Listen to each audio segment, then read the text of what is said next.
Man, hold up. This mic is it weird that my mic's here like this? Is it weird? Is it weird that my microphone is here? So I'm trying out a new room vlog type YouTube setup here.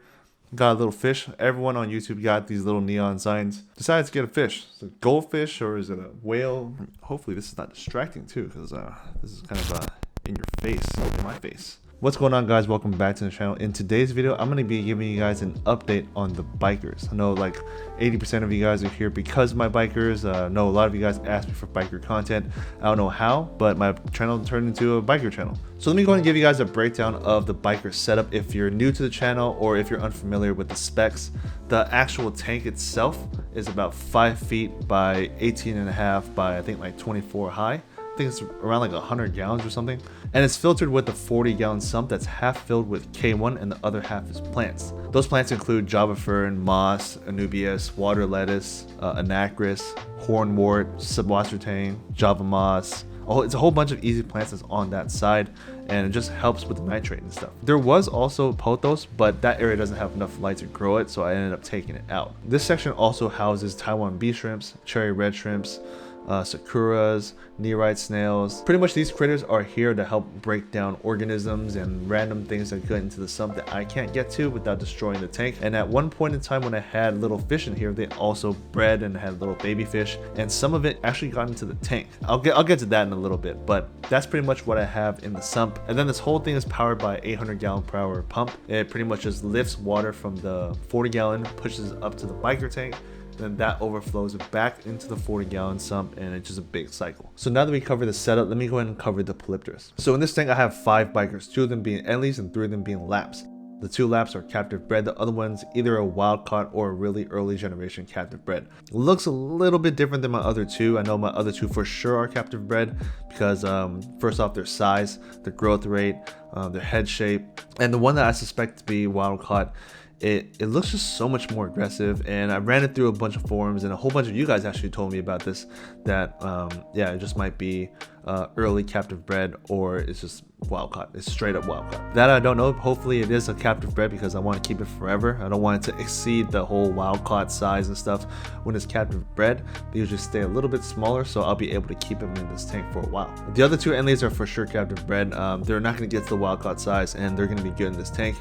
And yeah, all 5 of them are doing really good. Alright, so let me go ahead and start off and give you guys an update on the 2 captive bred Laps. Based on the duration of time that I've had them and watching their growth rate and stuff and comparing them to the Enleys, I can safely say that these 2 Laps have pretty much stopped growing. The smallest one, which is right here, this one hasn't grown for a very long time. I don't think it's stunted. I've kept him in fairly large tanks his whole life, and I've always kept up with the water change. Honestly, I think the specimen has been through a whole bunch of generations when it comes to captive breeding, and this took a big impact on its potential to grow really big. So I think these ones are pretty much maxed out. Their colors are looking good. Their head doesn't look that bad. It does have the little froggy eyes and all that stuff, but I do love these guys, and I'm planning on keeping them forever. Actually, I do prefer them being captive bred because I will never have to rehome them. If they're gonna stay this size and stay this small, then yeah, I can keep them for a very long time. For the longest time, I wanted to sell these 2 just because like they didn't look all that cool.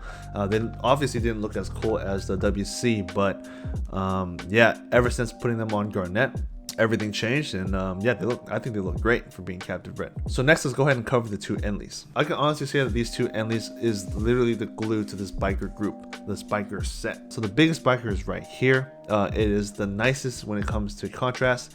It is the thickest, and it often chills with all of the other Laps every single time. They always pile together, no issues. It is a big, gentle giant. He has potential to beat up all of the other bikers, but he doesn't do it. And he leaves all of the alpha stuff to this Enley, which is my most aggressive Enley in the tank. Biker fighting is not like kerosene fighting, or it's not like cichlid fighting. It's nibble at the tail, the biker swims away, and that's that. It's not super dangerous. They just nip at each other. That's it. If you keep bikers, especially ornates, you'll know exactly what I mean. Compare that to like a flowerhorn fight. It's over. But yeah, honestly, the fighting never stopped until I removed everything. I like how the tank looks with like driftwood and plants and stuff, but whenever I have that kind of stuff in the tank, they just rumble, all out rumble. So when I took everything out, yeah, there was a little bit of fighting here and there, and one day it just stops, and it's stopped ever since. These guys haven't fought for a hell of a long time. But yeah, look at all the tails. It's like mint. All these tails are mint. When they were fighting, you can definitely tell there was damage. Like it was like torn like crazy. There's even bikers in this tank that has dorsal fin damage. Dorsal fin damage. Horrible. That never heals. That shit never heals. So after all the fighting and stuff, the bikers pretty much figured out how to live peacefully. So 4 of the bikers live on the right side, and the alpha lives on the left side. The 4 bikers never ever go to the left side, or else the alpha will trip out. So that's pretty much it. That's how they live peacefully. The 4 bikers never fight, and the alpha, whenever he gets pissed off, it might fight a little bit, but it's nothing like back then. Back then was nuts. Back then I had to separate them. That's how bad they were. And the last biker I want to talk about is my WC biker, or my first gen CB biker, which is the lap. This specific biker is the only one that I've asked like the group forums about and stuff. The thing is, with laps, there is a whole bunch of, how do you say it, there's a variety of laps that are out there. So there's like the Coblia laps, there's New Guinea laps, there's all sorts of different laps. There's PB laps. The whole lap tree might get a little bit confusing, but I pretty much asked the forums what it is, and I asked the forums what this specific one is, and then got a lot of people saying that this is a Coblia lap, Coblia, or whatever it's called, K, B, whatever. I like the sleekness of my wildcard lap. I like how aggressive the head looks, and I also like how it swims. It's more free-flowing and stuff. The body's a little bit more slender compared to my 2 Enleys, where they're kind of like thick. The 2 Enleys, they're kind of chunky, you know, so when they go up for air and then they go back down, like they'll smash into all kinds of stuff. But when it comes to this WC lap, it'll go up for air, get what it needs, and then glide back down, which is nice. This is actually my favorite biker of all of these guys, even though it's not the one that I raised ever since they were babies. I just like how this one looks. It's literally my favorite lap, and it's the only one that I kind of question when it comes to size. So if this one is a WC lap, it's going to get way too big for this tank. If it's a captive bred though, I have a good chance of being able to keep it in this setup for a good amount of time. Hopefully I can upgrade to a bigger tank later on, but that's going to be something to talk about in the future. And not to forget the last 2 fish that's in this tank. No, it's not my datnoids. I ended up moving them to the inside tank, where they're doing really good actually.